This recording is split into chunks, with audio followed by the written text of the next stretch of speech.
Okay guys, this is my 50 millionth time trying to make this video. Just trying to keep it under 15 minutes so that I can edit it and YouTube will accept it and all those good things. Today is May the 23rd.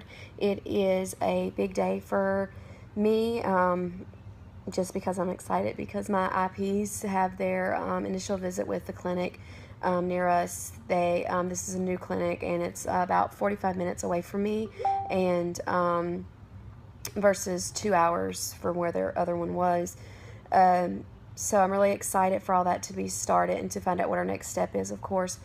So I just wanted to update on that and sort of have this video memory of this day.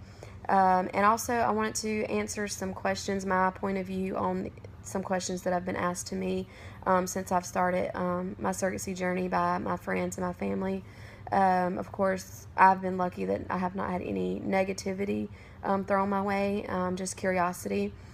So I'm going to answer some of those questions now and try to keep it as short as possible. The first question is, whose egg? It will not be mine.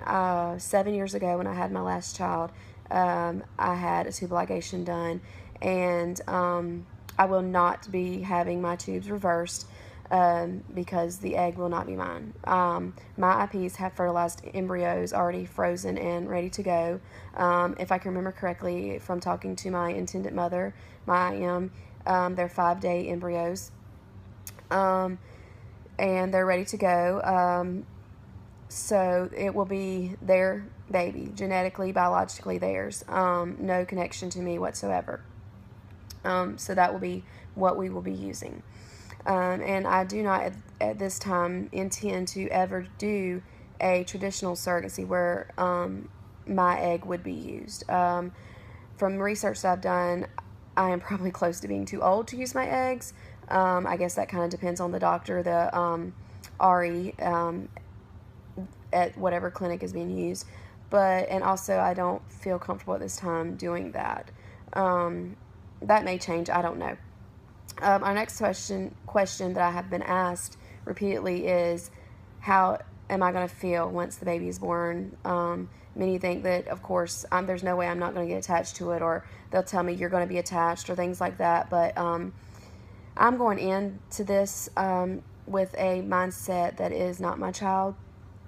Of course, that might not have anything to do with it once, we get to it. But I know that no matter how hormonal I am, this baby is going to its mother and its father. It's not coming home with me. It's not my baby.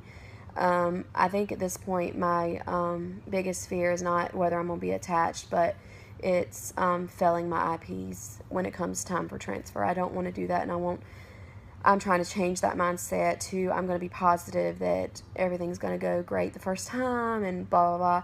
But I know that there's that chance that a transfer will fail, and that's my biggest fear. I'm not worried about being attached to a baby at all. And so the second question that goes along with that, how can I give away my baby? Well, I've just answered that. It's not going to be my baby. It's going to be their baby. And I don't view myself giving away a baby. I'm giving their baby back to them. And I do go in with that mindset, and every surrogate that I've talked to go in with that mindset, and you have to. Because that's exactly what you're doing. You're giving their baby back, whether you have a transfer with a frozen embryo, a fresh embryo, whether they have donor, egg, sperm, whatever.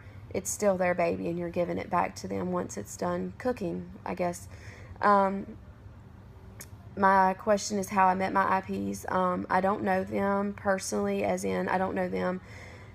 I haven't been friends with them for years and years, nor are they related to me. I had put a post on Facebook going over what my intentions were, as far as, at first I wanted to do go through an agency, which means I'd have a company pretty much interceding for me and my IPs. I was discouraged with my first agency I applied for, and I posted that about that in my first post, so I won't go into that just because it's so time consuming. And so decided that I would try going independent, and that's what I'm doing. I'm going independent. We still use a clinic. We are still going through to have lawyers for each of us, different lawyers, not the same lawyer. I'll have my own lawyer. They will have their own lawyer. A contract will be made. All the things that go through as a surrogate will be done, and it will be done legally and the way it should be. So that's how I met my IPs, was through that Facebook post. I had many different IPs message me, and this is the ones I am going with. Hold on one second, Sissy, okay? This is my daughter, and she's coming in. I will answer your question in just a minute, okay? Okay, Mommy. Go back in there. Where was I? So this is how I met my IPs. Talked to many on Facebook, and this is the ones that I chose to go with for many reasons. One was we both seen eye to eye on the termination. They are in my state, so that makes great for us, them being involved. And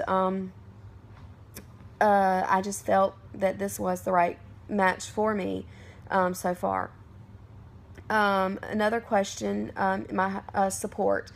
I have not had any negativity. I think I've already said that. I have not had any negativity about this journey from any of my family and friends. But the main person who I rely on with my support 100% is my husband. And he is the only one who matters. His support matters to me more than anything.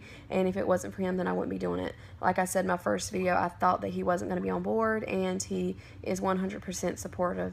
And so we are going on with the next step as they come. The last question was, how will this affect my children? I know that it will affect my children. I do not believe it will have a negative effect on my children.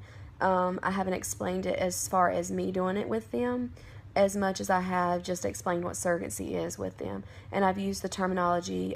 So right now, what they'll understand is I've used us incubating eggs. We have incubated eggs, and 4 weeks, almost 4 weeks ago, 4 weeks tomorrow, we had some hatch. So that's what I used. That they'll take the fertilized egg, just like we took the fertilized eggs and put them in the incubator. The doctors will put it inside the mommy, another mommy, and she will carry the baby and care for it, take care of it inside of her, just like we cared for the eggs inside the incubator. And once that baby is able to survive outside the mommy's belly, it will go back to its mommy and daddy. Just like once these chickens are able to survive outside, they will go back into the coop with the other hens. So I'm not saying that surrogates are an incubator, and I'm not saying that, any of that. I'm just saying that's how I explained it to my children, who are 7 and 8 years old. And I think that it will affect them, but I believe that it is going to be a good thing for them, and I believe that they're going to understand what's going on, and I don't think it's going to harm my children in any way. If I did, I would not be doing this, because I will not bring any harm to my family. So these are some of the questions that I have been asked, some of the concerns I have seen with family, even though they haven't made them clear. I have seen these concerns, so I wanted to address them. I want to continue to share my journey. I want to show the good of surrogacy, the blessings of surrogacy, because I do believe that if it wasn't for God, that this would not be possible in my journey. Others believe differently. That's on them. I believe that God has made this a way, and He has a purpose for it. I don't know what it is. I don't know His purpose for this kind of journey in our lives, but I know that He has one, and I'm blessed to be a part of it. So, like my videos, subscribe to my videos, and I will continue to post as much as I can. Thank you, and have a blessed day.